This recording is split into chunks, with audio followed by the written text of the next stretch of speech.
All right, hello everyone. Welcome to season one, episode one of our brand new podcast, Locker Room Lounge.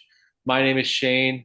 I'm here with my friend Tim, or OG, as I like to call him, over there in Boston. And today we're going to bring you everything there is to know about the hockey news. That's kind of what the show is going to be about. We're going to break down the NHL from division to division, and then look at some standings, and then look at just other stuff going on around the hockey world. Tim, anything else you want to add before we cut to the intro?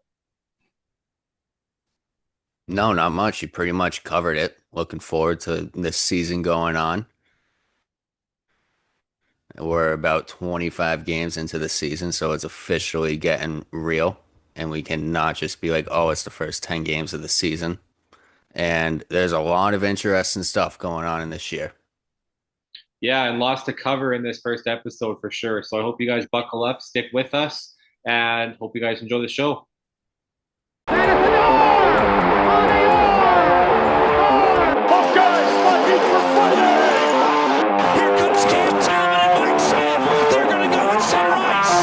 This is the Battle of Alberta we've been waiting for 3 decades. Bergeron scores! The Boston Bruins have won it after being 3 down in the third.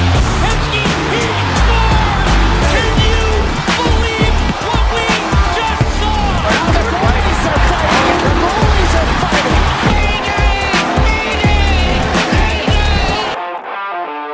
Like poop through a diarrhea-infected goose.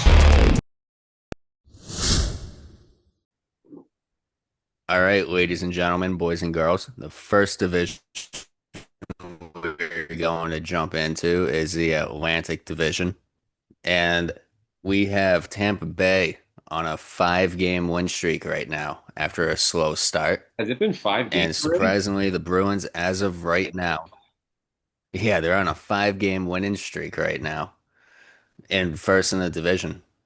And after the Bruins beat the Islanders tonight, the Bruins are second in the division, which that game was insane. Bruins won 3-1, and Swayman stopping 44, 45 shots. I know you don't really know much about that, Shane. Ah, gonna take this hat off the rest of the fucking show here.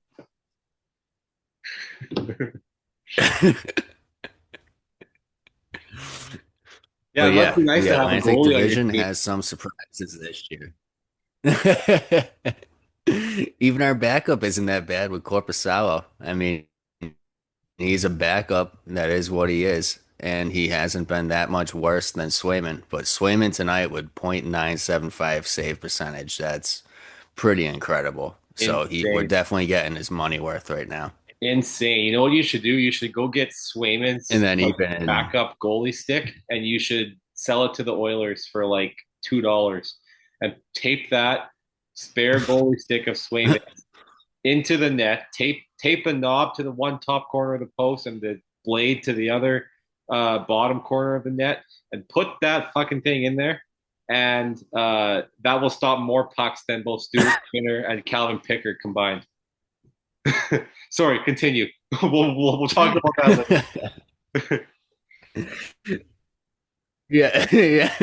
The rant was supposed to be at the end of the episode, not the beginning. Sorry. Um, But then even Detroit and Ottawa, even Detroit and Ottawa, we're seeing what the actual rebuild is looking like.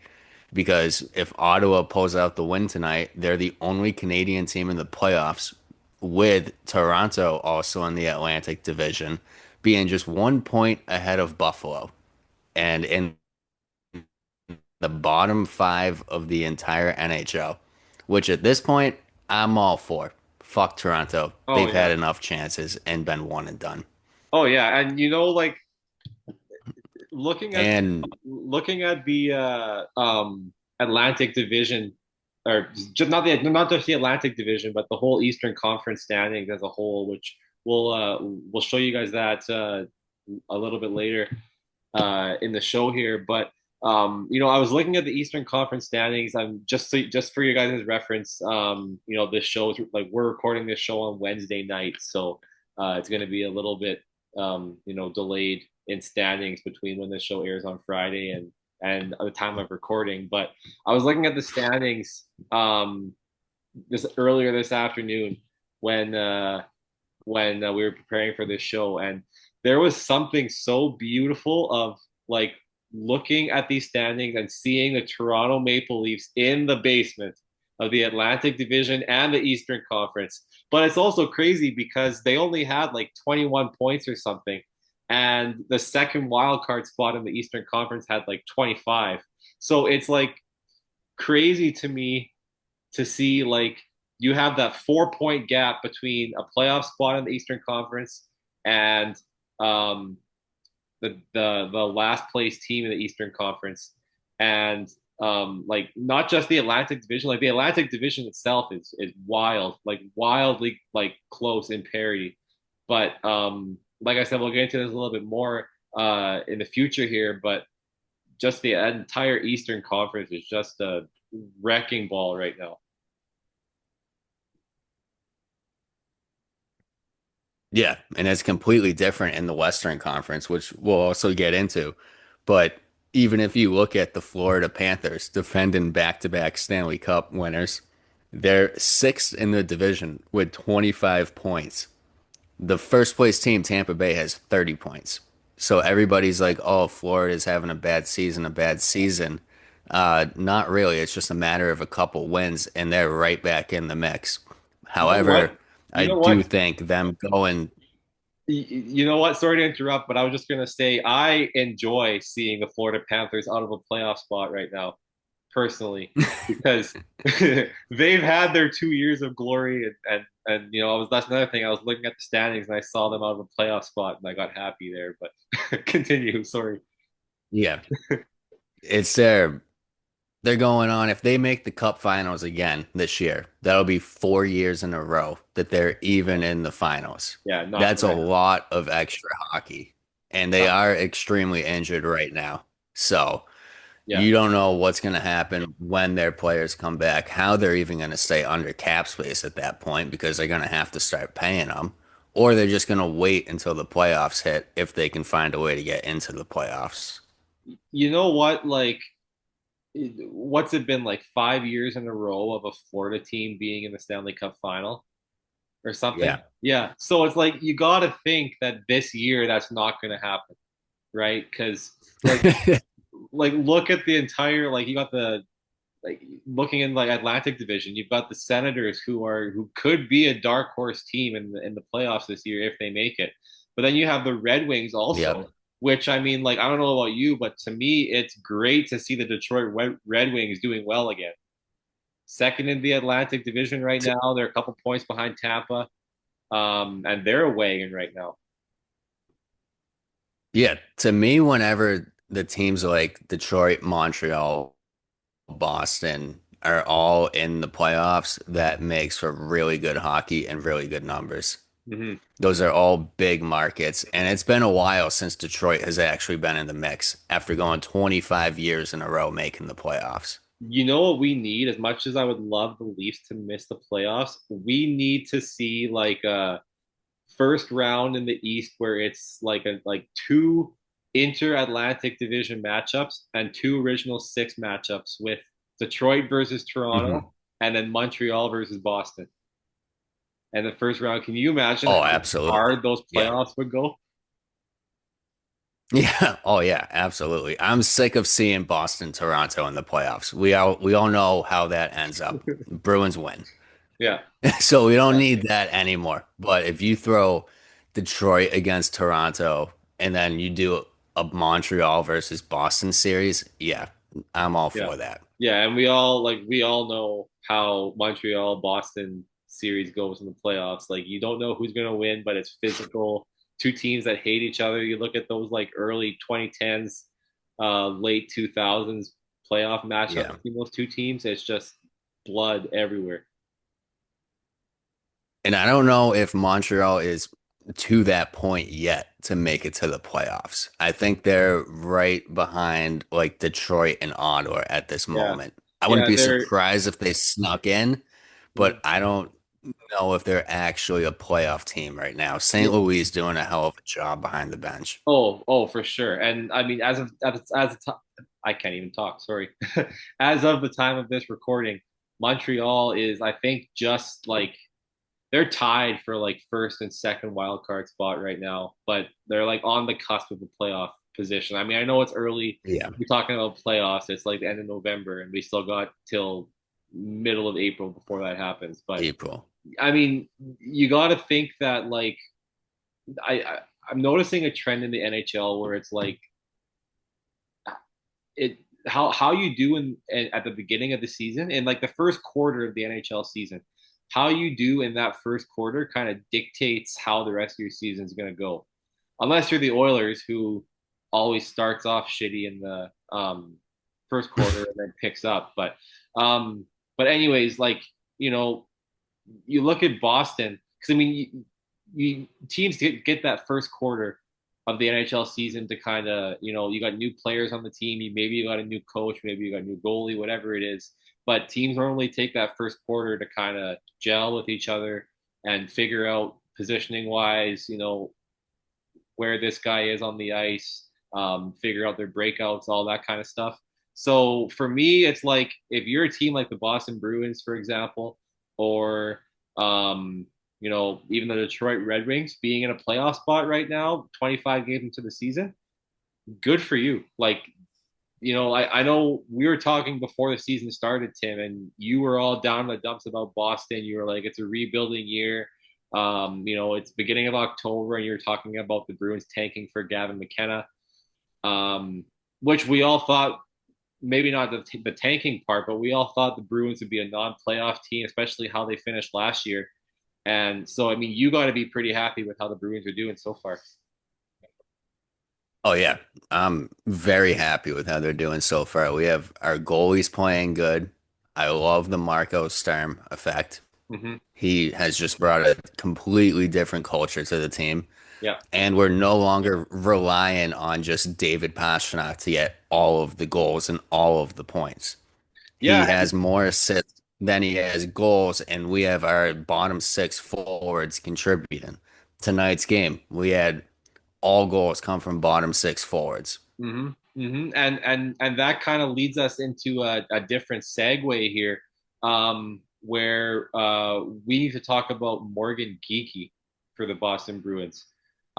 Now this is the guy who like how we're gonna lead into this is like Tim, if you could name, top five of current NHL players that are considered goal scorers. Would Morgan Hmm. Geekie be in that top five? Would Morgan Geekie be in that top 50 just on any given day? I mean, top 50 is a bit of a stretch, but top five, absolutely not. I Yeah, would maybe if you were to say top 25, he's pushing it, but he's on pace right now for 58 goals this season. yeah, David Pastrnak, just to put it in perspective, has only scored more than 58 goals one season, yeah, and that and was in the record-setting season where he yeah, got and 61. Besides that, he's in the 40s. exactly. And you'll see on this graphic on the screen here, like look at these stats from Morgan Geekie. Like you got this is just this season alone. So you've got 24 games played, 17 goals, 6 assists, 23 points. Those 17 goals right now, as of Wednesday night, is tied for the league lead with Nathan McKinnon. And like you said, he's on pace for 58 goals, 82 points. That's a point per game for Morgan Geekie. And that's the kind of depth that a team like Boston Bruins need because, like you said, you can't be relying on like David Pasternak or, I can't think of any other Bruins players other than like David Pasternak, Pavel to be honest with Zacha. you. Pavel Zacha. I was gonna say Charlie Coyle, but he's not with them anymore. But you know what I mean? Like you need that kind of depth from these Yeah. guys. And I can guarantee you, I don't have the numbers on me right now, but I can guarantee you that Morgan Geekie's probably got a pretty cheap contract too. Oh yeah, he's on a contract signed through the 2030-2031 season at 5.5 mil a year. Is that what it is? 5.5? Like that's Yeah. like if you could get, I mean, realistically, he's probably not going to score 58 goals. If he does, then I mean that's great for you guys. But realistically, let's put Yeah. Morgan Geekie. Let's put if he like a realistic pace for him right now. Let's put him at about 40 goals. Yeah. You get 40 goals out of a guy That's still a five and cheap a half million contract. dollars. Yeah. That's still a cheap contract. And he's locked in for the next 5 years. Yeah, yeah. So I mean, like that's if you're like Marco Sturm or Sweeney, the GM, you're very happy with that contract for Morgan Geekie there. Yeah. Even when you look at the David Pastrnak contract, everybody says that's a steal for him. Well, David Pastrnak is making nearly double Yeah, what is what he at Geeky is 11? making right now. I think it's like 11.25. Yeah, which is still for David Pastrnak, like that's just over a million shy of what McDavid's making. So Yeah, and just because Pastrnak isn't scoring all of the goals like he has in the past couple of years, that doesn't mean he's not producing. I want to say he has 11 goals and 18 assists. mhm. Yeah, yeah. And that kind of you know, to kind of get move away from the Bruins a little bit. Um, Talking about like teams like the Ottawa Senators or the Montreal Canadiens. We'll go back to the Canadiens.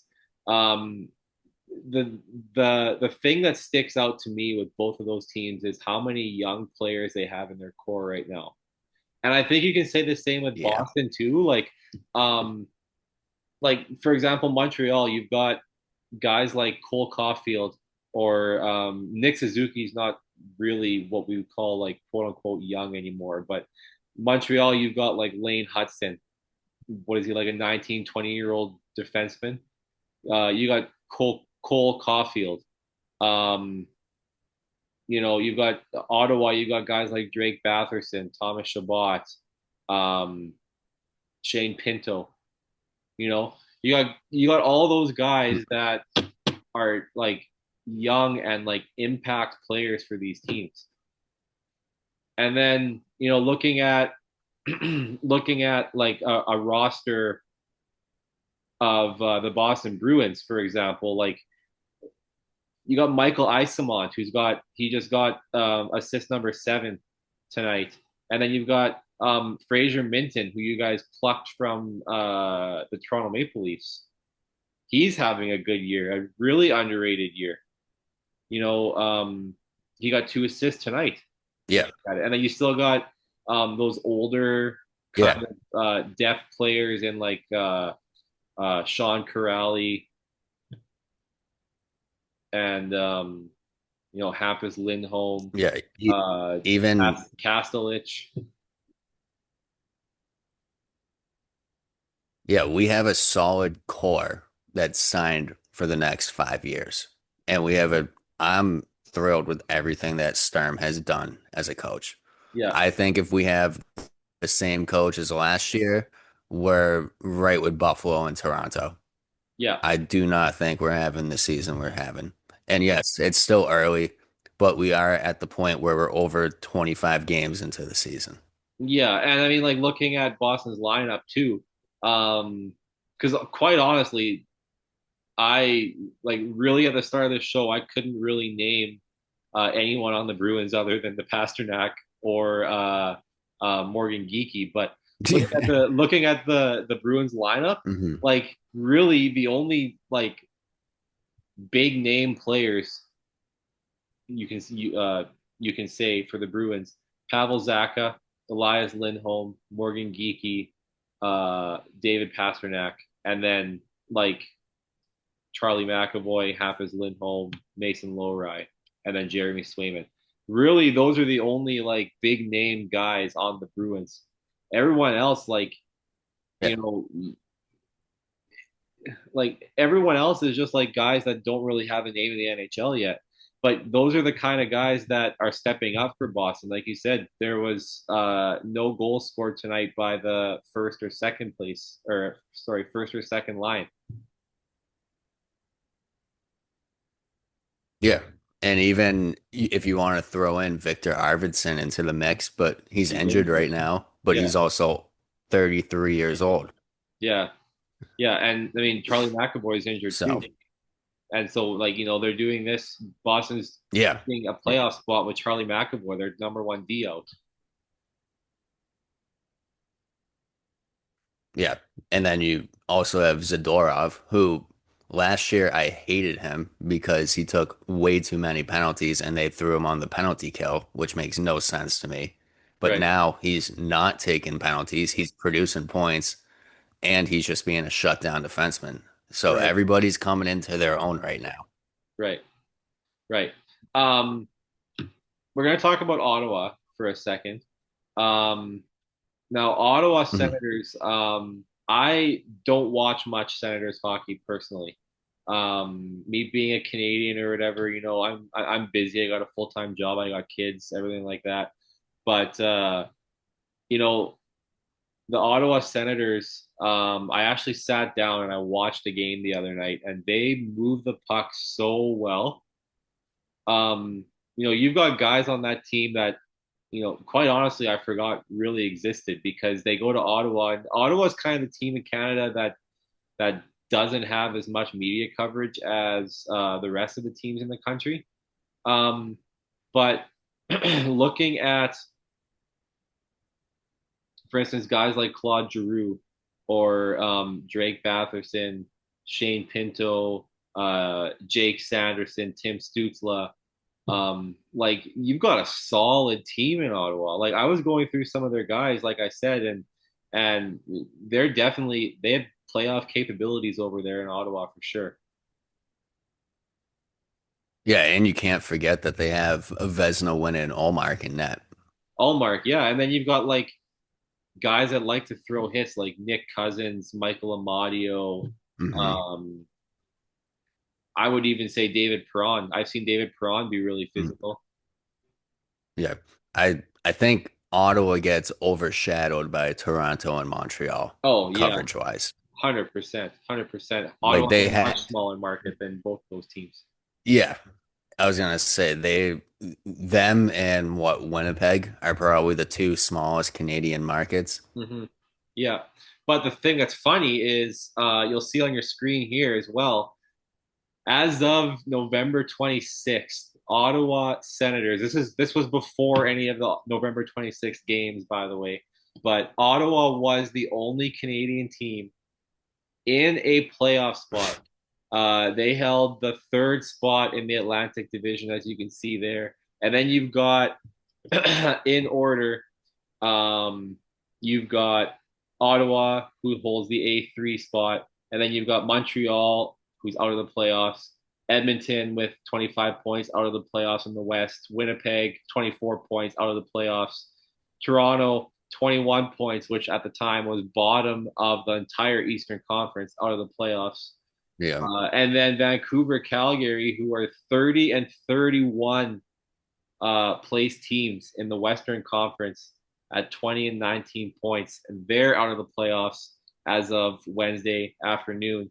So, you've got this Ottawa Senators team. Like, you got to think, like, realistically, you're not going to have 6 Canadian teams out of the playoffs by April. It's just not going to happen. But you Yeah, know, no. you've got like this Ottawa team is train rolling on the tracks right now, and it's going to take a lot to stop them. And I think they're going to be 100-point team this year. I'm going to call it right now. They're also So playing without Brady Kachuk right now. yeah, they're without Brady Kachuk. You got Allmark who's playing not like lights out, but Allmark's playing well enough to keep the Senators afloat. Um, 26 points they have, and that's out of 22 games. So realistically, they've played just over a quarter of their games. and they got 26 points. Yeah. So I mean, times 26 by four, you're at what 104. So you got to think that Yeah. as the second quarter, third quarter, and final quarter start to ramp up in the NHL, Ottawa's only going to get better the longer they all play together, right? So they're going to be a 100-point team. Exactly. That's my bold prediction of the episode. Um, You have anything else on the Atlantic, or do you want to move on to the Metro division? we can move on to Metro. I just want to say real quickly for the Atlantic Division, I apologize immensely for any Toronto Maple Leafs fans that are watching this. Um, the only reason why I apologize is because I know what you guys are going through. You're very, very frustrated with your defense, and not only your defense, but your team as a whole and everything, goaltending, just everything.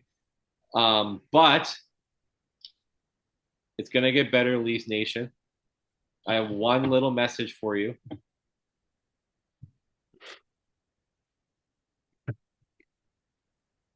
That's my message. Now we can move on to Metro.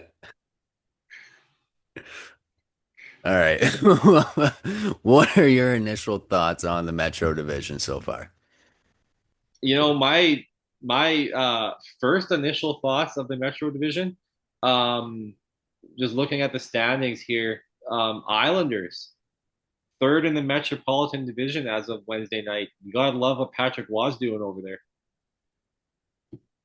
Oh yeah. Ever since he got behind the bench, it's been all right. How long is it going to take for the Islanders to get back to the playoffs?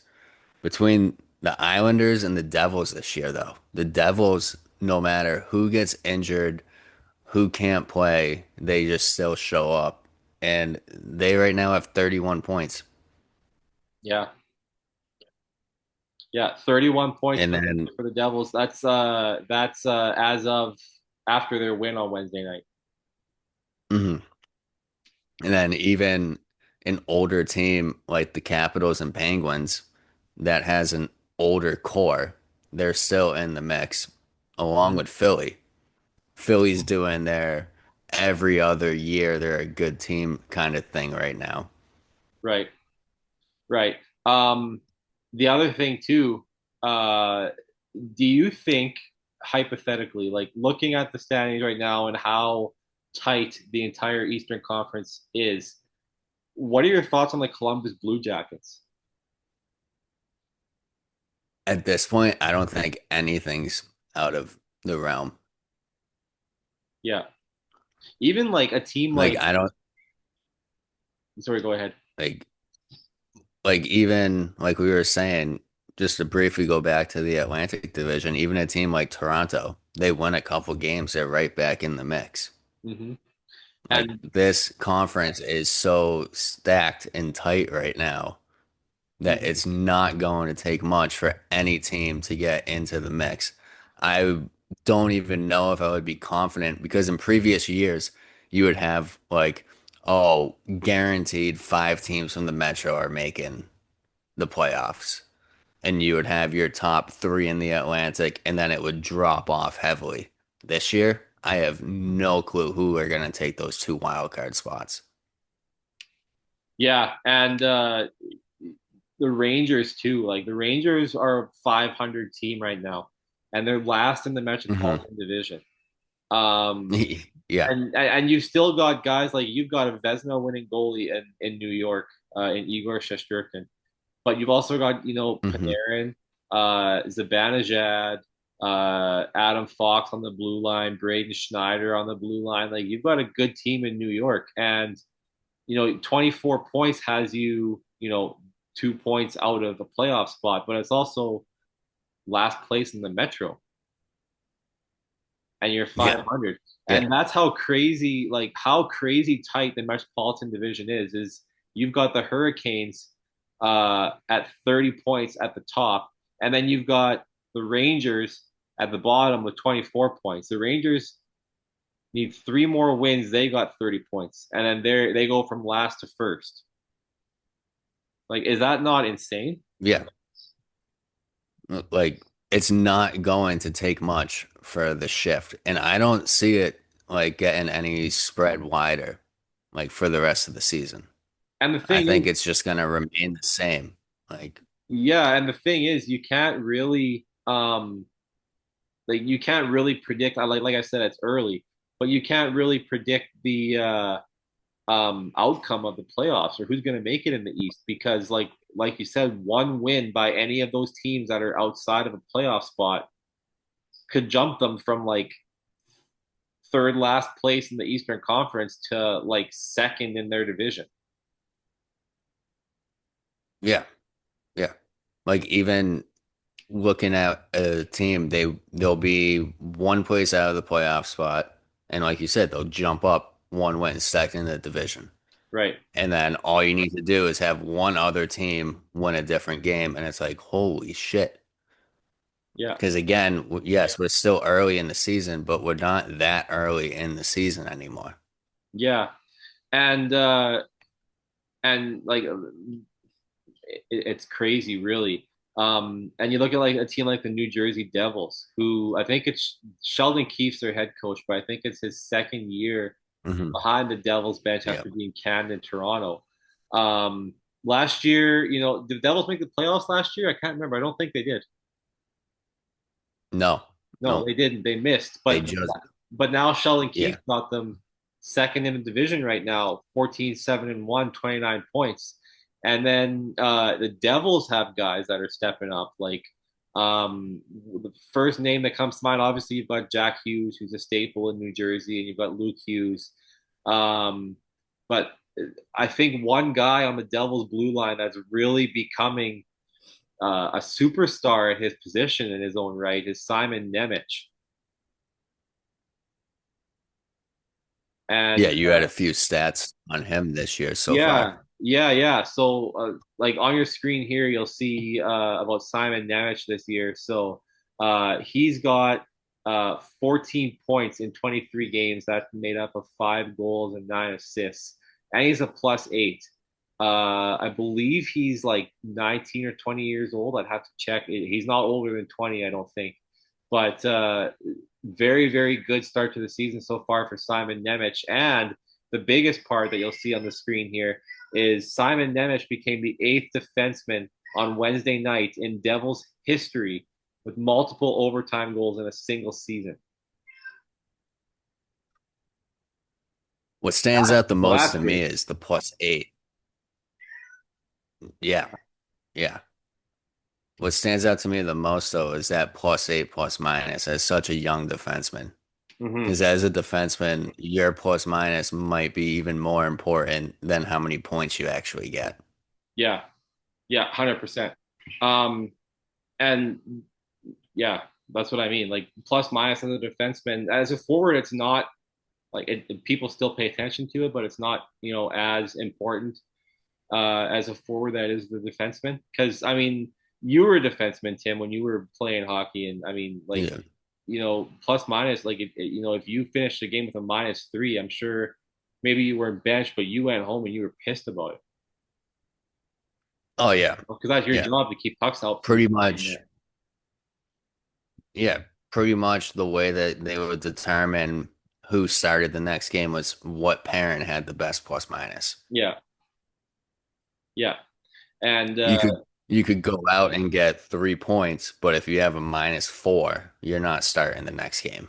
hmm I lied, by the way. I said Simon Nemec wasn't older than 20. He is 21. So uh, Oh shit. I guess I owe you a beer next time. But either way, though, like he's off to a very, very good start, and if you can get Luke Hughes on that Devils blue line to continue growing the way he has been, you could have a nasty Mhm. top defense pairing there with Nemec and Hughes. And then I know there's a whole bunch of like rumors flying about like, Vancouver's trash team right now, 30th in the league. And there's a lot of talk about Quinn Hughes being traded to New Jersey to reunite with his brothers. I don't think that's going to happen. Vancouver's not going to let their captain Quinn Hughes go. But I mean, like hypothetically, if that does happen and you've got three brothers all on the same team, And three brothers that not necessarily generational talents, but top players in the league at the moment. Yeah, and Luke Like Hughes. Jack Hughes is up there, Quinn Hughes is up there, and then Luke Hughes is just, I think he's Up and not old comer. enough to fully know yet. He's an Yeah, up and comer. Yeah, he's the youngest of the three brothers, I believe. So I mean, yeah. when he gets older, put him at that 25, 23 years, or sorry, 25, 26 years old. You'll be talking about Luke Hughes the same way that you talked about Quinn Hughes. Um, Yeah, and absolutely. I could see a world where obviously, like I said, Quinn Hughes captains the Canucks, Jack Hughes captains the Devils. I could see a scenario where Luke Hughes becomes a or wears an A on his jersey in a few years. Hmm. You know, Yeah, definitely. and you've got like Where do you think Carolina is right now? Carolina. Yeah. You mean like in the standings? Not like in the standings, but like, what are your thoughts on them so far? I'll be completely honest and say that I do not watch a lot of Hurricanes hockey. Um, Mainly because they don't make a lot of Canadian road trips, but they also like we don't really get like Carolina is one of those teams that I just don't care about. I don't care about them Yeah. enough to really have an opinion or um, you know want to follow them. I do watch highlights. Mm. I do my best like every night before bed to just go and watch highlights of every game and just kind of get a breakdown so I'm caught up. But I do think Carolina, like my first thoughts when I hear of the Hurricanes is the same thing it's been for years, right? Like it's a team that is always kind of nasty in the season, holds down that first place spot in the Metropolitan Division, gets home ice advantage for the first, second, maybe third round of playoffs, but never makes it Hmm. to the Cup final. Like there's Yeah. what's it been like? Probably at least 4 or 5 years in a row now where Carolina comes into the playoffs ranked as a top team in the East. And people, have Hmm. predicted the Canes to make the Stanley Cup final, and they never make it out of the second or third round. There was I don't know if I think they might have broke that streak this year, but there was a while there where Carolina lost like 16 straight games in the Eastern Conference Final. They got swept 4-0 in like Yeah. 4 years going to the East Final. So it's like, Yeah. you There's know, no, go ahead. Sorry. yeah. I was just gonna say, like, uh, I think Rod Brindamore is an amazing coach. Hmm. Obviously, like Rod Brindamore is a staple of Hurricanes hockey. He like captained that team when he played for many years, and then he coaches it, and definitely a Hurricanes legend. But he's not going to get fired. But at what point do you think like how many more years can Carolina like lose in the playoffs and not make it to the Stanley Cup final before you think, hey, is Yeah. Brenda Moore that guy that can take us all the way to the end? Yeah. Yeah. There's no denying that Carolina isn't a top team in the league, but every year they just seem to not be able to actually achieve the goal of winning a Yeah. cup. Yeah. And there's no, I don't think there's any justification of firing Brenda Moore, but at some point, like you said, okay, we're trying the same equation year after year after year and getting the same results. Mhm. When do we move on from Brindamore?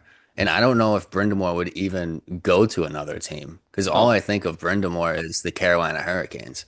I can see Brenda Moore like if something like that were to happen, I can see Brenda Moore like moving into like a president of hockey ops position or something.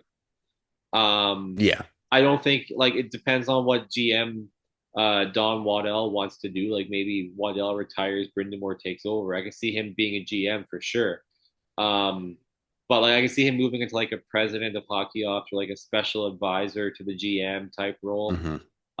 But yeah, Brindamore, if he gets fired as coach, he's either just not coaching again or he's doing something else in the Hurricanes organization for sure. He's been in Carolina for how many years since the early 2000s. He's got a house, he's got Yeah, a even as a life there player. now. Yeah, even the only Carolina Cup that they won, he was the captain of the team. Yeah. So, and that was in 2006. Yeah.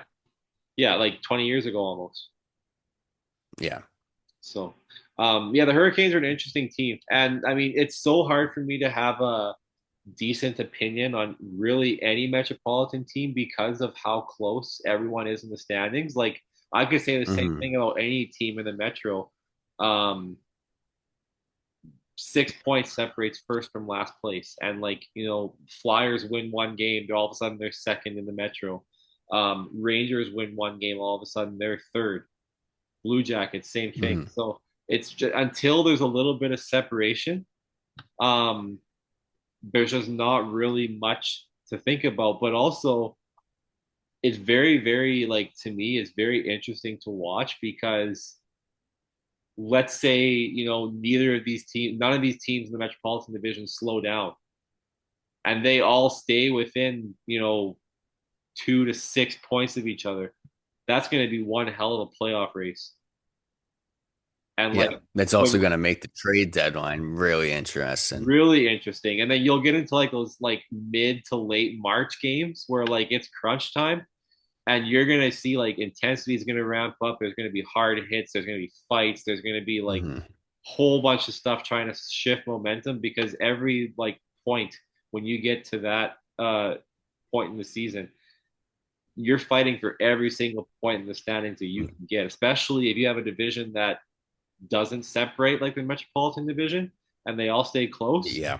they're going to be fighting tooth and nail. Like you get those like intra division team like games like the Rangers versus Islanders or I'm trying to think of teams that hate each other. Even like the Flyers and Penguins in that division. Yeah. You know what I mean? And I think that's what makes the Metro division so interesting opposed to any other division is if you look geographically, all of those teams are pretty close to Right in each the other. same area. Yeah. Like even if you look at the Atlantic, you have teams in Florida, you have teams in the Northeast, you have teams in Canada. You look at Ottawa, the Pacific, Montreal. they're all up and down. You look in Yeah. Central, they're all over the place. But Yeah. when you look at the Metro, they're all close together. And you have arguably some of these smaller markets in Yeah. that division. Like Yeah. Columbus is a small market. Islanders is a small market. You could argue Uh, Carolina in it to a point is a small market. Yeah. Do compared to a they team like the show up? Rangers. Yeah. Like, do the fans show up when they make the playoffs? Absolutely. That rink is rocking. But I would be willing to bet more games than not in the regular season that that rink is not sold out. Yeah. Yeah. Yeah. So I mean, it's going to be interesting to say the least. And that's going to be like to me right now on the entire NHL, the Metropolitan Division is the one that I'm keeping the most uh, tabs on right now because of how Mhm. how close it is. Yeah. Um, And you have up and coming teams like the Rangers, the Islanders trying to become uh prominent, and then you have older teams like Pittsburgh and Washington still trying to hold on to that old core. yeah, and like Pittsburgh too. Like you got Crosby who's like 38 years old, Malkin who's like 38, Yeah. 39. Like you've got an old core in Pittsburgh, and they're still maintaining a wild card spot. Like, um, yeah, crazy to think about. Um, so as a whole, we're going to look at the entire Eastern Conference. You'll see on your screen that we have the Eastern Mhm. Conference standings right here. So as of Wednesday, before any Wednesday games, this is what the standings in the Eastern Conference Mhm. look like. I know um, we described the whole, basically this entire chart here that you see, but yeah, like this is just as a visual for you guys to see just what we were talking about with how close that Metro division is. Like you got 30, 29, and 28 points in 1, 2, 3 in the Metro. and then all your teams that are in a wild card or are below the red line. By the way, in the wild card is that's the threshold for playoffs. Every team below that line is not in the playoffs. But uh, looking at the Penguins, who were just there at 25 points, five teams as Yeah. of Wednesday, all with 25 points, 1 point back of a wild card spot. Like that is nuts, insane. And Yeah. Toronto, the Maple Leafs, 21 points, and in the basement. They win two games, they're 25 points. They're right there also. So like that's what we're talking about when we say like, look how tight this whole entire Eastern Conference is. Yeah. You have 13 teams in the Yeah, Eastern Conference within 5 points of each other. yeah, yeah, nuts. Like, I don't think I've seen that much parity in the NHL in a long time, Mm-hmm. which is ultimately the goal, I would assume. Mm-hmm.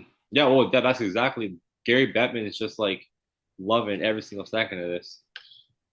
Which I Yeah. mean, I don't blame him. As a hockey fan, it's fun to watch too because I was just describing how especially if the separation doesn't happen, like you wouldn't be a hockey fan if you're not locked in that Eastern Conference division right now. Oh, yeah. Yeah. But uh, And every game seems to be close. Like, yeah, there's not many games that are blowouts as of right now. yeah, yeah, absolutely. Um, we're gonna move to the Western Conference. Tim, we'll Mhm. start with the Central Division. Uh, those Colorado Avalanche, man, what a wagon, hey? Like, uh, They're on pace to set the regular season record for most points with yeah, 138. crazy. And they like the Sharks. They whooped the Sharks' ass 6-0. And the Sharks aren't terrible. Yeah, The Sharks, like, have they been bad in the past? Yes, but I don't think they are a terrible team this season. yeah. No, they're definitely not. Um, uh, and Colorado too. Like you look, I'm just trying to find their standings here. Uh, as of Wednesday night, they had what was it, 22 games played. Of those 22 games played, they had 37 points, one regulation loss in 22 games. That's nuts. That's like And they're now on a 10-game winning streak, no? 10-game win streak. And if they keep After that pace up, they're going to have four regulation losses the entire season. And all right, the last I checked, they had a plus 38 goal differential. So add six Well, to that. They're now at like Jesus you know Christ. why they got a And plus I 38 don't goal know. differential? Because they beat the Oilers freaking 9-1 the other night. And that's eight plus eight right there. And I haven't caught many Colorado Avalanche games this season, but they don't seem to have like a stacked roster. No. Like they have McKinnon, they have McCarr, they have a few other guys, but it's not like they're a stacked team. The thing about Colorado that's like Colorado's the epitome of a hockey team because Hmm. they have their superstars in McKinnon and McCarr, but like look at their goalies. They have Scott Wedgwood and Mackenzie Blackwood, the lumberyard as they call them. But like when you Yeah, think of like top goalies in the league, you don't think of Scott Wedgwood and Mackenzie Blackwood. And both no. of those guys are performing at like I can't even think. They're performing at like Patrick Waugh numbers right now. And Hmm. and then looking at the Colorado like lineup, defenseman, you've got 41-year-old Brent Burns. Uh, you got Sam Girard, who's been with Avalanche forever. Cale Makar, Josh Manson, Sam Malinsky, and then Devon Taves. So really, like their defensemen, like anchored by Taves and Makar, and like Josh Manson's good. So they're and Sam Girard's good. Like they have really good defense. But then like looking at their Yeah. forwards, um, like the only like big name forwards that they really have are Landeskog, Arturi Lehkonen, Nathan McKinnon, Martin Nietzsche, Brock Nelson, and Victor Olofsson. Yeah. So it's not like that is a stacked team. They are just playing very smart hockey And where they're the they have definition. such good where they have such good defense that Yeah, they are keeping the puck out of the net and helping their goalie out. and they're the definition of a team. Like you've got like they're coached well. Jared Bednar is one of my favorite coaches Hmm. in the league. They're coached very well, and they, they don't like they have those two superstar guys, and then they have a whole bunch of like depth throughout the forward line. They're not like Hmm. big name guys, but they're like solid depth forwards, and they all play a role on the team, and they all play their role well. Yeah. And what makes me nervous about them doing so well is that kind of sets them up for like a first round exit. Oh, But it's gonna I happen. don't, yeah, but I don't know. I don't know. They're playing so well that I don't know if they would even allow that to happen. Nathan McKinnon might commit murder if that happens. Not every team, Tim, can be like the 65 win Boston Bruins and lose in the first round. All right, all right. You don't need to remind me on that one. um, and like another thing too, before we move on to different teams throughout the Central Division, uh, like you'll see on your screen here this graphic of the Avalanche.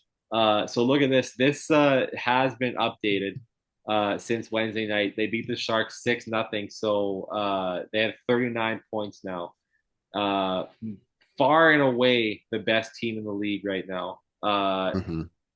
Like at least 7 points ahead of Carolina um, and Dallas. But um, you've got 7 points between the Avalanche, who's first in the league, and the Stars, the Dallas Stars, who's second in the league. There's 7 points separating those two teams, first and second.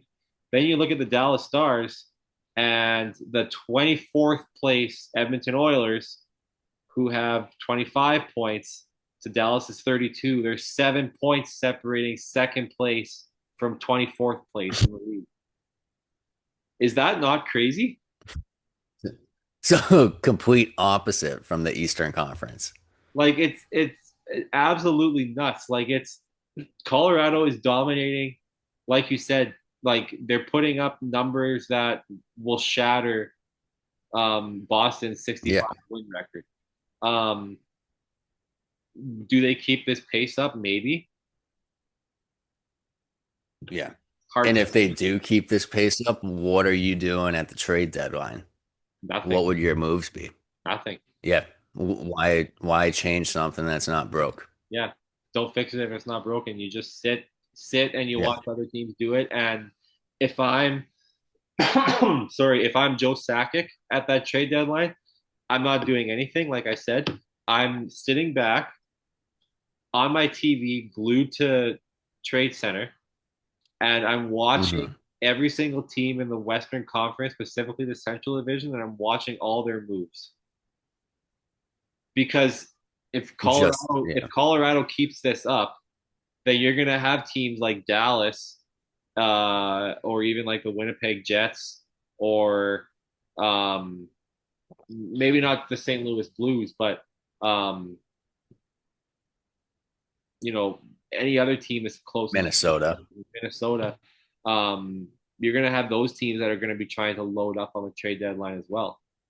Mhm. Dallas has made it to what is it, three or four straight Western Finals, so they're going to want to Yeah. get back there. You Yeah. got all those guys on the Stars team that needs to slay those demons and get to the Cup Finals. They've lost to the Oilers 3 years in a row, 2 years in a row. And then you have Minnesota, who just made big signings over the offseason, and you have Bill Guerin as GM that is highly competitive.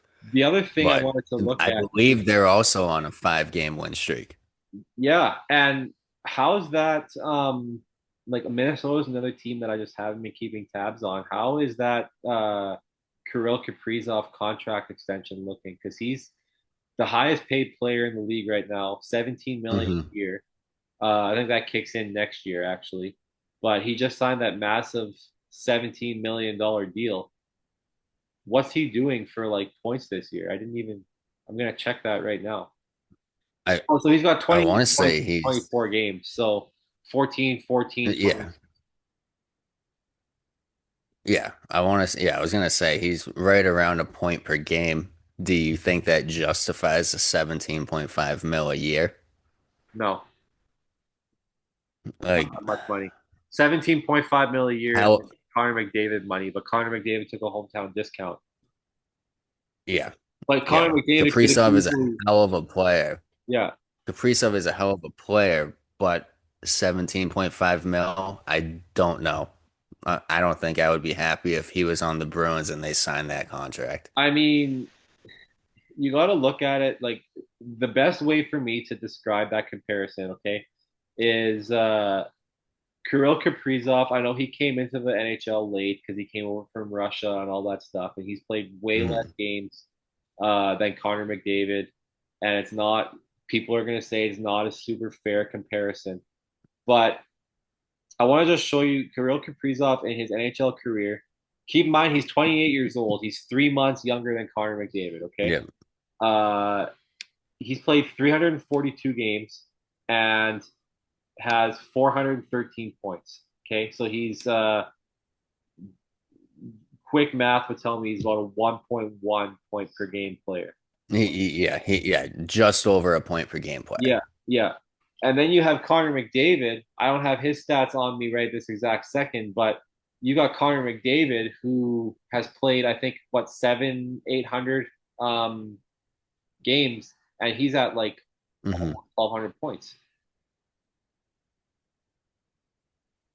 So really, like, Yeah. if you take Kirill Kaprizov's numbers and you, I guess, kind of extract it over 800 games, he's probably at about 800 games. He's probably at about 950 points at the pace that he's Yeah. scoring in his career right now.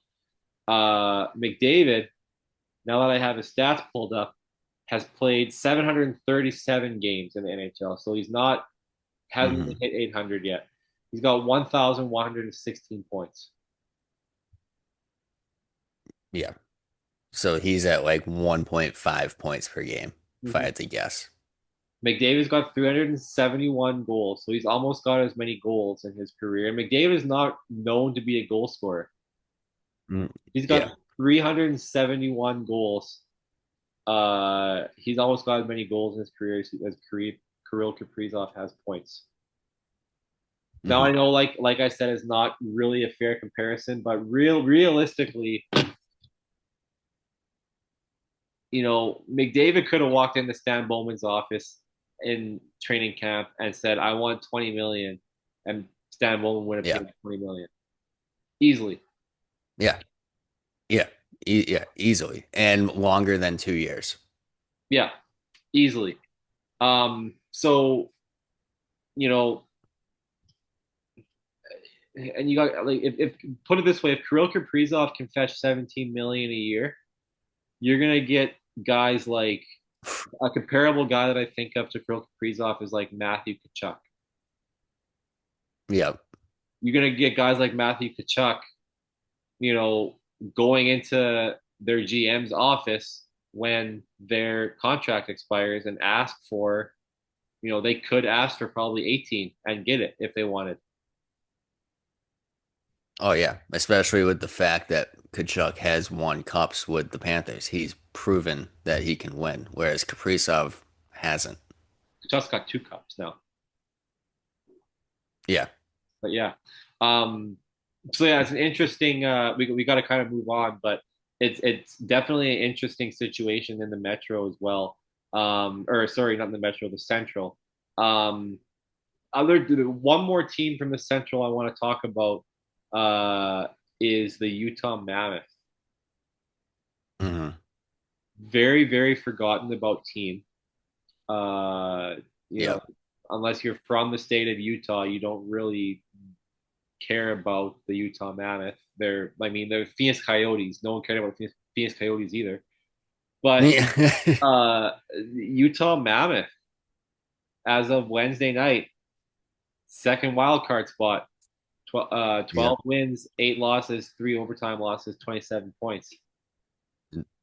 They're not an easy team to play against. No, they're not. And you got And Kirill Vermelka like, playing very, very well over in Utah. yeah, not an easy team to play against, not an easy rink to go into, despite No. it being one of the smaller ones. Like fan base is diehard. Um, Well, the thing, much different atmosphere than the Arizona Coyotes. yeah, and the thing about the Utah Mammoth is their second year in the league, right? So you still have that Mhm. all that hype in Salt Lake City about this new hockey team. Um, I think it's unless they like redid it or something, it is the smallest rink in the league. but Yeah. but so it's easy to fill. You get 12,000 people in Salt Lake City going to a Mammoth game, you're sold out already. But Yeah, and you if you know, look at the rink, it's set up where there's like black walls on certain black ends of walls, the so rink. sound It's just travels right down to the ice level. yeah. Yeah, yeah. So it's loud in there, and it's not an easy rink to play in against. So like, I mean, Mhm. the thing that I can see with the Utah Mammoth is if they make the playoffs, they're gonna pack that rink. I mean, they have been already, Hmm. but they're gonna pack that rink, and that playoff atmosphere. I can see the Mammoth using that atmosphere and using that rink, especially if they have home ice advantage in the playoffs. They might be going on a deep run. I mean, they could be a dark horse deep run Yeah, playoff. that atmosphere to me would remind me of Winnipeg because Winnipeg also has a smaller rink. Yeah, yeah, exactly. Um, so yeah, that's going to be something to kind of watch as we release more Mhm. episodes of our show here.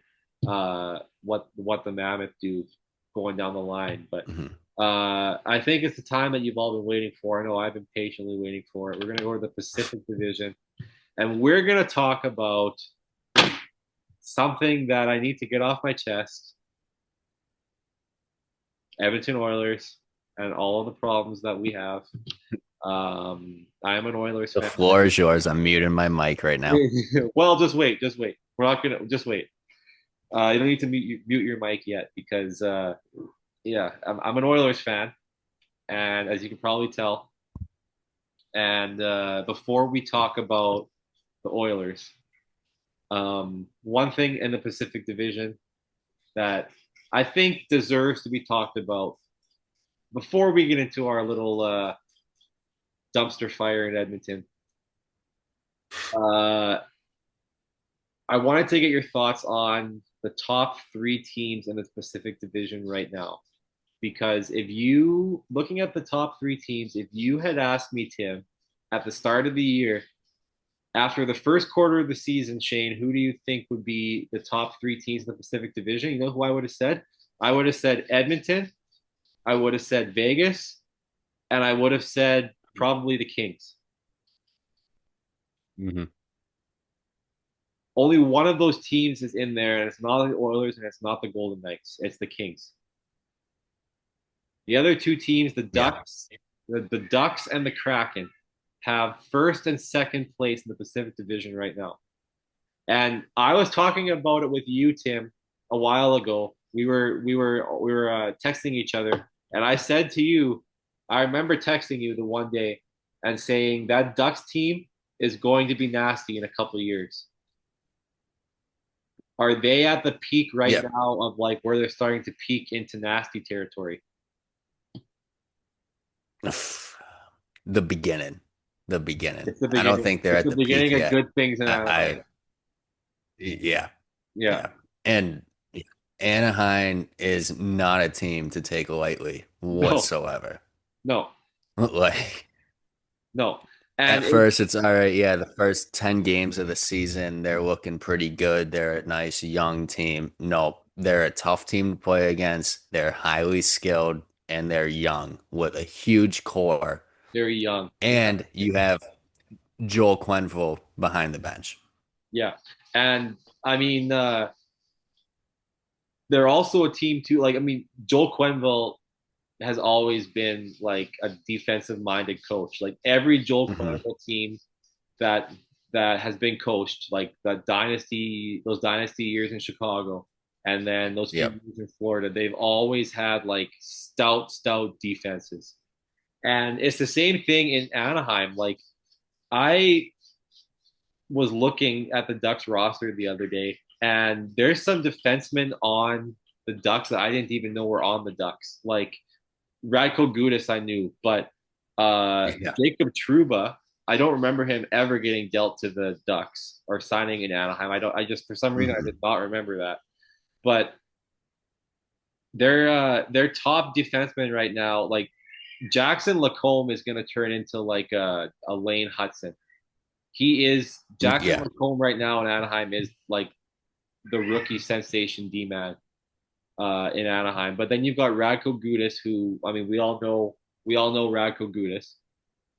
Um, Yep. very tough to play against. And then you've got Jacob Trouba, and then you've got Olin Zellweger, who's a nice young defenseman, and Drew Hellison, who's a young defenseman. And then looking at their forward core, like all put it this way, if you're a Ducks fan, you had those few like 4 or 5 years of like basement dwelling in the Pacific Division, getting those Yeah. draft picks, Yeah. everything. And it wasn't really exciting as a Ducks fan, but now like all those years in the basement, those 4 or 5 years in the basement, bottom of the Western Are Conference, worth it. starting to pay off because now you've got guys like Leo Carlson, Cutter Gauthier, Beckett Yep. Seneke, Mason McTavish, Troy Quinn Terry. Terry. Yeah. Um, like all these young forwards that are just lighting it up in Anaheim. Cutter Gauthier Yeah. is like I watched a Ducks game the other night, and he's almost as fun to watch as Macklin Celebrini in San Jose. Yeah. Yeah. He is incredible. Even McTavish. Like it is insane to see how at the same time San Jose and Anaheim are both just really young, really talented. Yeah. And going back to the defense on Anaheim, it's the similar to me blend of Colorado. Oh yeah. Like you have on Colorado, the 41-year-old Brett Burns that has the experience, but guess what? You also have what Kale McCarr's like 25, 26 years old. Yeah. You don't think Brett Burns is giving him advice and Oh, life lessons absolutely. in the game? And it's the exact Like, same thing in Anaheim with Radko Gudas and like yeah, Jackson Lacombe and Olin yeah. Zellweger. I think that is the perfect blend that we're seeing in a lot of teams that are successful is the older people that aren't necessarily the greatest on the ice anymore, but they are mentoring those young guys, and those are massive development steps to those Yeah. people. Yeah. And I mean, John Gibson in Anaheim has been Yeah. he's been the subject of trade talks for so long. I think the last three Hmm. years it's always been John Gibson's getting dealt at the trade deadline, Yeah. um, and everything. Uh, am I dreaming, or did he sign in Detroit, or am I dreaming? John Gibson, Uh, I don't think he's still on. is he still with the I Ducks? want to I want to say he signed yeah, he signed with Detroit. He did, yeah. Okay, that's what I figured. So he's not the goalie Yeah. in Anaheim anymore. Because right now, I want to say it was a 1-to-1 trade because Mrazek is the goalie in Anaheim. Oh, okay. So that's okay. So yeah, because I was to start talking about. I mean, you think about the Ducks and you automatically think of John Gibson. So that's where I kind of went. But then as I started Yeah. talking, I was thinking something's telling me he's in Detroit. So that makes sense. Looking Well, at the goalies right now is Peter Mrazek and Billy Huso. yeah, because even when you look at those rough years for Anaheim, John Gibson was like the one highlight. Yeah, And then even you had Trevor Zegras, who was a young, talented player, yeah. but I he still got don't know dealt to why the Ducks Philly. got rid of Trevor Zegras.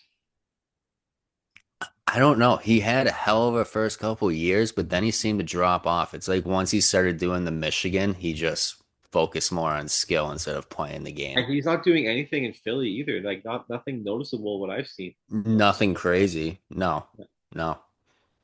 Yeah. But yeah, like I said it, I called it right away that the Ducks were going to be nasty. And like I Yeah. said, like we said earlier, if you're a Ducks fan, this is the beginning of some great things. You're going to have some Hmm. deep cup runs as long as you keep this young core together. They are going to be, and like as an Oilers fan who also plays in the Pacific Division, um, you know, the Ducks are going to be a force in that division Yeah. for like the next few And years for sure.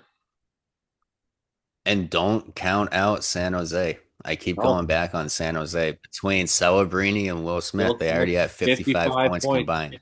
Yeah. Yeah. Like they Celebrini is have a lot of nuts young, ball. talented. Yeah. Yeah. Yeah. Um, and San Jose is the other team too. Like just like the Ducks, they spent all those years at the in the bottom Hmm. of the Pacific Division, and now look at them now. Like they got Celebrini, they've got Will Smith. Um, Hmm. you know, they're just all these teams are doing their draft picks and their development the right way, the way that it should be done. Yeah. And like just another young forward, like young forwards for the Sharks are young players. Um, William Eklund, Yeah. he's the other one Yeah. that comes to And mind. even if you look at San Jose, you're looking at a veteran forward like Tyler Toffoli. Mm-hmm. Yeah, He's won 2 cups with LA. He's yeah, absolutely mentoring Celebrini and Will Smith. yeah. And then like they got the same thing on defense too with Dmitry Orlov. Hmm. Yep. He's mentoring guys like Timothy Liljegren, Mario Ferraro, Vincent Desharnais. Yeah. The Pacific Division, I think, is underrated on how talented it is because you have Edmonton, who's off to a slow start, mainly because of their goaltending. Which we will get into. Calgary, yeah, we will get into that. Calgary don't really know what's going on there. Vancouver just seems to suck. Vegas always seems to be in the mix. You have Seattle that's in the mix, and the Kings. The Kings are not an easy team to beat, also. No, and it makes me nervous as an Oilers fan because, like you said, all these teams in the Pacific Division are, um, you know, getting tough to play against. But the silver lining, if you're an Oilers fan like myself, is I would almost call this rock bottom for the Oilers in the McDavid era. Like In the okay, in the in the McDavid in the era McDavid era, specifically, or because even like compared to the last like 4 seasons, this is probably you know one of like they're obviously off to slow starts, but this is probably one of the like one of those times in the last 4 years where you got to think maybe this just isn't this bad start's just not going to kick and it's going to just keep going. yeah, But yeah, the scary part about it for the Oilers is you and I both know that the Oilers, if they get clicking, they have obviously they just went to back and back cup finals. But if they get yeah, clicking, they have the capabilities to be a very nasty team. And the scary thing about it is, as bad as the Oilers are playing right now, they're out of the playoff spot by 2 points. yeah, And they're out of third place in the Pacific Division by 3 points. And out of first place by 4 points. yeah. So So, it's a matter of a few games, and it's just a goalie. yeah, Like it's a simple equation, goalie. yeah. And I think now's the time where we're going to get into this. So, what's wrong with the Edmonton Oilers? You said it right away, the goaltending. Um, I'll go back to like the off season for a little bit. Uh, you know, I watched every single game of last year's Stanley Cup final, and there's one moment from last year's Stanley Cup final that has stuck in my head still to this day, and I still think about it. It was in, I think it was game 6, where Oilers were down 3-2 in the series. They had a god awful game 5 where, they go into Florida, or no, like, yeah, they go into Florida, and they had that overtime. Draisaitl scored that overtime winner, tied the series at 2. It was massive. They go back to Edmonton for game 5, stink up Rogers Place in game 5. They get blown out of their own arena. They go back to Florida for game 6. So it's a must-win game. You win this game, you go back home, you go to game 7. And the only memory of game 6 that sticks in my head is where I can't even remember which freaking player it was for the Panthers, but they shot it from like the top of the circles up high on Skinner. And Skinner lets the puck hit him in his chest and fall to the ice and just watches the puck. And another Panthers player comes swooping in and pokes the puck in behind them, and it's a goal. And Florida goes up by 2. And then you know what Florida's defense is like. They just lock it down. They win the Stanley Cup at home for the second straight year. That's the only play of game 6 that sticks in my head, because I remember thinking to myself I was just sat there stunned for probably 20 minutes. And I was thinking, Stuart Skinner, you were in game 6 of the Stanley Cup final where you're about to lose to the same team for the second year in a row. And you, instead of like even doing this and covering the puck, if you're going to take it high, you let it hit it. You let the puck hit you in the chest and watch it fall to the ice and have a guy poke it in. And right then is where I knew Stuart Skinner is not our starting goalie. Stuart Skinner, we cannot go into the next season with Stuart Skinner as our goalie. So what do? They lose in game 6. They talk to Stan Bowman. Stan Bowman says there's nothing wrong with our goalies. We're going to go into next season with Skinner and Pickard. So they fire their goalie coach. They bring in this new goalie committee. And Stan Bowman says, all's good. They're going to work with Stuart Skinner and Calvin Pickard. They'll be better this year. Stuart Skinner and Calvin Pickard are worse.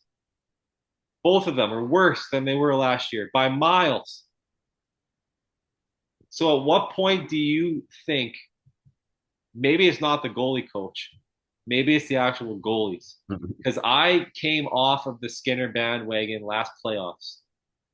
I did not want the Oilers. I said after we lost the Stanley Cup again last year, or in the summer, I said to my dad, I said to my buddies, I said to everyone, we cannot go into this next season with Stuart Skinner as our goalie. He played his last game as an Oiler. He comes back and he sucks. And he sucks so much. I'm going to show you this on the screen. Look at this graphic. I see you laughing over there, Tim, because it's just god awful. Like, it's just like these are your 2 goalies that you put behind the net in games this season. Like, I'm lost for words. Look at Stuart Skinner. He's supposed to be the starter in Edmonton. He's got a .878 save percentage.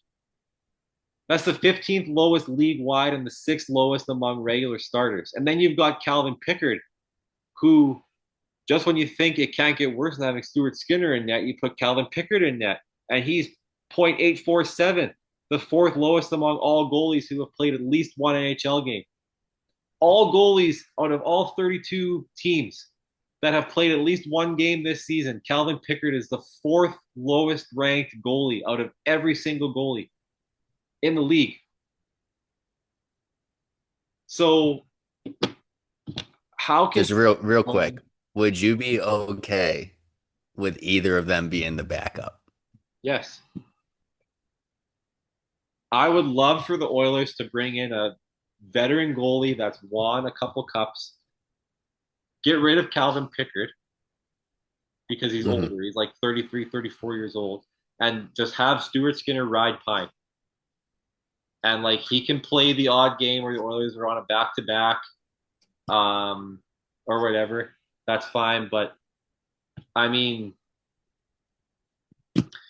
people are going to say, Skinner's a starting goalie in the NHL. He started for the team for 3-4 years in a row now. He's not a starting goalie. He has not developed into the starting goalie that's NHL caliber.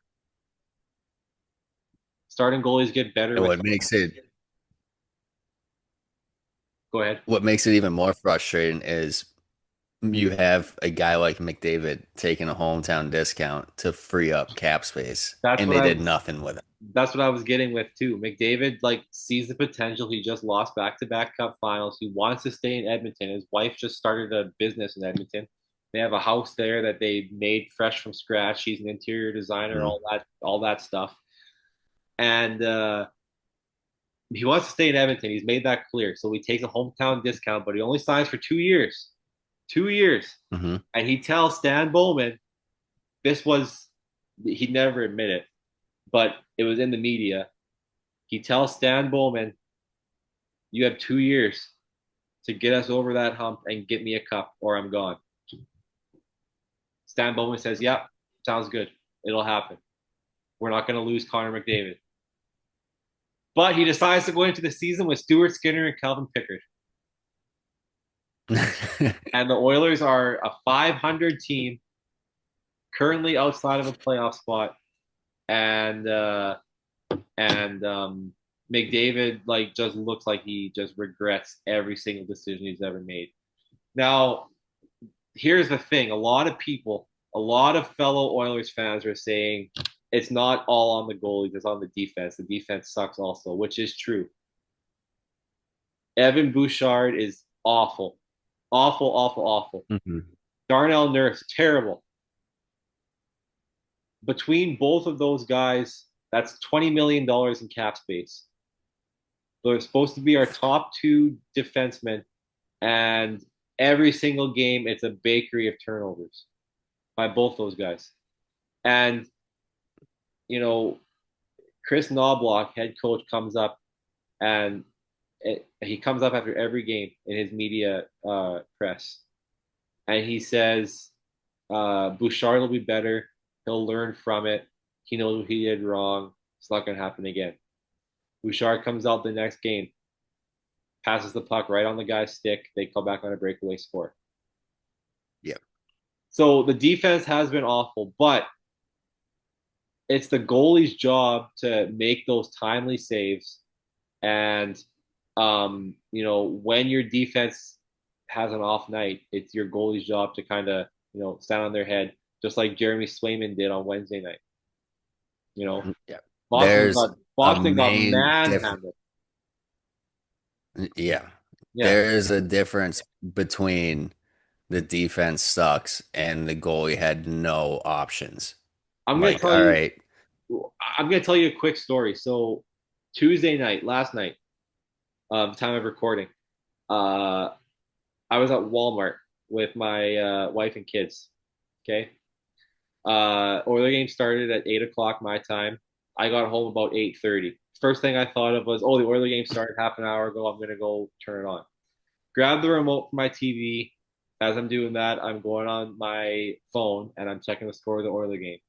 And I see it's 4-0 for the Dallas Stars on 8 shots. And right as the TV powers on, click, powers right back off.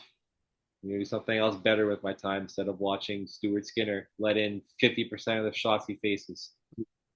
So I watched the highlights of the game. Oilers played awful. And we're gonna go back to that graphic real quick, the Skinner and Pickard graphic. You'll see right kind of in the bottom left corner, it says 21 goals allowed in their last 3 home games. That's an average of 7 goals a game that the Oilers let in their last 3 home games. Home games in front of their own fans in their Yeah. own barn. They got blown out 9-1 by Colorado. Then they won 5-4. Mhm. And then they got blown out 8-3 by Dallas. So they gave up 9, 4, and 8 goals in their last 3 games. Home games. Like, like, like what? I'm lost for words. I don't even know Yeah.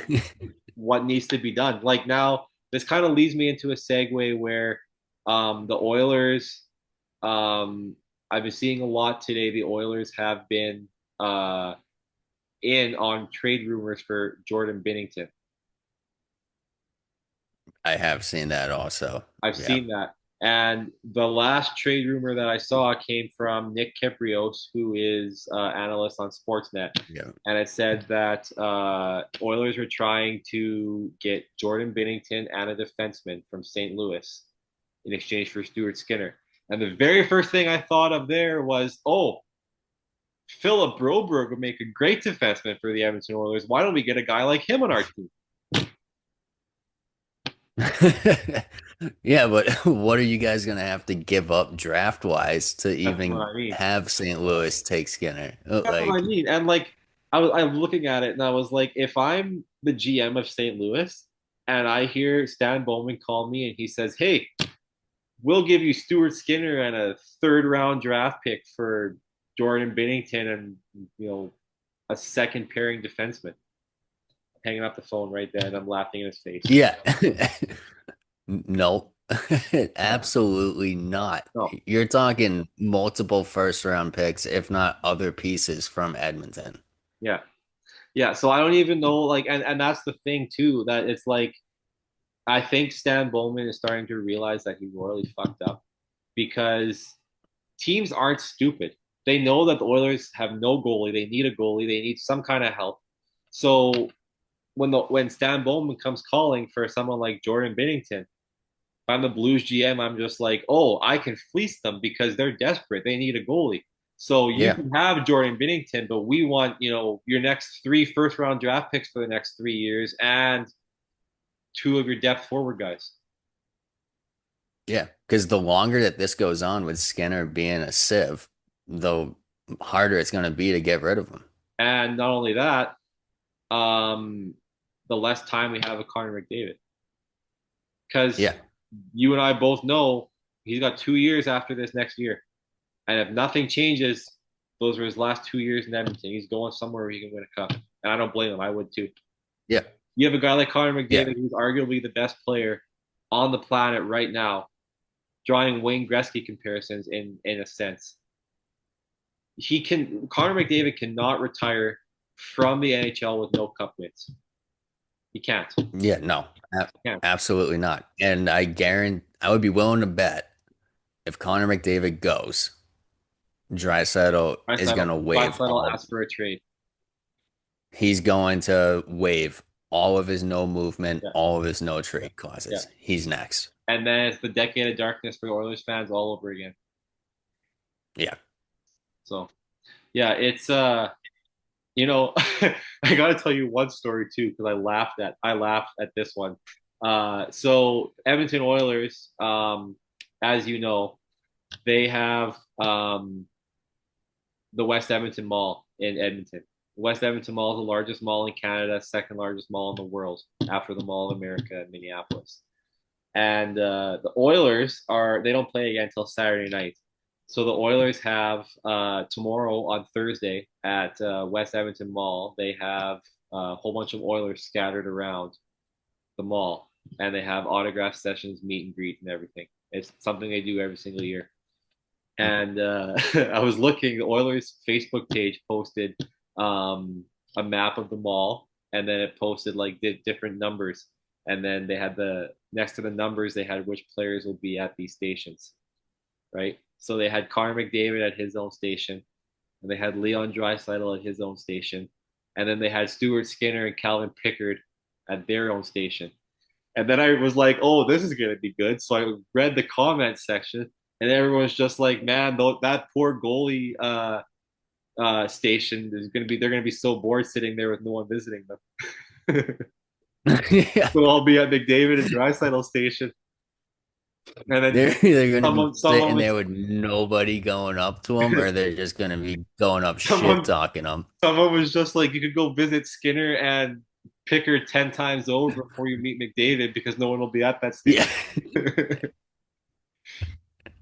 I feel like I would rather fucking get Darnell Nurse's autograph draft Well, and and the Skinner other and the other Pickens. thing too was they have like Bouchard and Darnell Nurse and like Jack Roslovic or something at one Mhm. station, the three of them at one station. So then someone was just like, "Is there going to be a sheet of fresh turnovers at Bouchard and Nurse's stations?" Like it's Holy just you shit. could tell Oilers fans are some of the most passionate fans in the league. People hate Oilers fans because of how Mm, passionate we are, but like they're also the most caring fans in the league, and like they like I would almost describe us as like a toxic fan base because all we want is for like a team to our team to be a complete team from top to bottom. We can never yeah. have like a good forward group, defense group, and goalie all at the same time. It's always like it's like pick two of three. You have good forwards, good goalies, awful defense, good forwards, good defense, awful goalies, or Yeah. you know, you can't have all three. That's exactly what the Oilers situation is like. So there's my rant, Yeah. and it'll be fun to see what kind of dumpster fire happens later in the year with the Oilers. But they're a very broken team. Yeah. That trade deadline is going to be really interesting for Edmonton Yeah, because you can't tell me that Stan Bowman does not know that McDavid is like, you have 2 years and that's it. no, of course he knows that, which is yeah, I don't even know what to say about that anymore. But it is nice to see the Flames at the bottom of the Pacific in 31st place, though. That's very Yeah. nice. That's a Hey, good silver lining you, to the Oilers being awful because you know damn well if the Flames were sitting top of the Pacific right now, we wouldn't be hearing the end of it. yeah, just always think you could be the Flames. Yeah, exactly. You could be the Flames, you could be the Maple Leafs. That's what makes me feel better. Yeah. Yeah. All right, Absolutely. so we're almost out of time here, Tim, for our first episode. I know it's getting late, especially where you are. But real quick before we leave, there's one other thing that we need to go over. For those listening on Spotify, if you are, you won't be able to see these next graphics here. But Team USA today on Wednesday, the USA Hockey released their 2026 men's and women's Olympic jerseys. Uh, Mhm. this is what they look like. You'll see them on the screen right now. What do you think of those? They look exactly like every other USA hockey jersey I've seen in Olympics or World Juniors. There's not much different, and they remind me a lot of what the World Juniors were. However, there are little details in them that go back to like the 1960 gold medal, the 1980 gold medal, stuff like that, which I Mm-hmm. think is cool. I just don't know what the next design would be if they were to change it a lot. Well, that's the thing. Like you They look at these haven't, jerseys, and you have like you think of USA hockey jerseys. It's that iconic USA going down the front of the jersey yeah, diagonally. Like that's always been a staple of USA hockey, and they have that obviously here in these jerseys. Um, I don't think they ever get rid of that. Like it's the way the design of the jerseys and everything is. no. It's so hard to change. Yeah, the only other USA hockey jerseys I can think of that are vastly different would be like the 2002 Olympics and Yeah, then the 1996 World Cup of Hockey. yeah, But other than that, it's always been the same three stripe pattern, USA going down diagonally, or they have the crest on the middle of the jersey. uh, I don't hate them. Don't know if I would really want to change it or what I would want to change it to. yeah, yeah. I mean, people were saying that the USA jerseys look better than Team Canada's, and like in some cases they do because Team Canada's came out with some pretty awful jerseys. But 2026 Olympics, we're gonna show you the Hmm. Canadian jerseys right now. They released their jerseys a few weeks ago, but look at these bad boys. Like even as a USA hockey fan and you, Tim, you can't look at these and tell me that these aren't clean.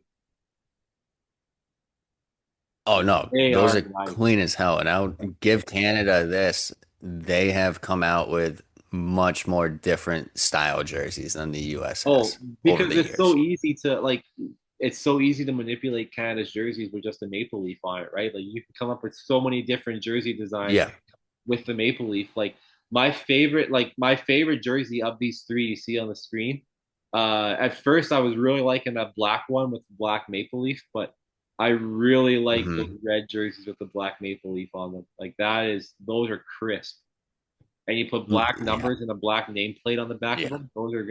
That's gonna be I might give myself one of those, honestly. I thought you Not were sure going where it ranks in I like thought you were best. going somewhere else. I'm not sure where that jersey ranks in terms of like best Canadian jerseys we've seen, but they're pretty slick. I like the white ones too a lot with the iconic white jersey with the red maple Yeah. leaf. Love The it. white ones are always clean as hell. Yeah, yeah, I do like the black Canadians though. That one mhm, has always been clean. yeah, absolutely. The black ones. Yeah. Uh, Have there been any other countries that release their jerseys or just the States and Canada? just the States and Canada, I think. But maybe next week when we do our show, we'll have more jerseys to show you. But I'm excited to Hmm. see Yeah. Sweden and Finland. Yeah. Yeah, they always Sweden is always the same. It's been the same since like the yellow and blue with those 1940s. blue little crowns on them or whatever. Yeah, Yeah. yeah. Yeah. So I think that's gonna do it for our show. We'll watch again for more Olympic news and everything from now on. But we've been going on. Hmm. I think this is well over an hour and a half already. And we got to go to bed because we both work early Yeah. tomorrow morning. So, hope you guys enjoyed the first episode of Locker Room Lounge. We'll be doing this every one episode every week, and yeah, we'll keep you posted on keep checking our socials. We've got TikTok, YouTube, and Spotify right now. More socials may be coming up in the future, but we'll see. Um, but keep posted to our TikTok page at Locker Room Lounge Podcast. Same handle on YouTube. Um, for more information, we'll post everything on TikTok and let you guys know what's going on. Tim, anything else you want to say? No, nothing else. I just hope more and more people tune in to what we're producing. And like Yeah, you said, once a week, mainly we'll be aiming yeah, it's only for gonna the get better from release here. date on Fridays for people to have a heads up, for people to have a heads up of what's going on heading into the weekend of hockey, whether it be NHL, Olympic news, CHL, college hockey, whatever, just all hockey news. Yeah, absolutely. Yeah, we'll get into more hockey news down the line for sure. We're excited to bring you this show and hope you guys get that same amount of excitement that we have watching us and listening to us. Um, so yeah, spread the word if you like what we produce and like listening to us, and hope to see you again next week. See you guys next week.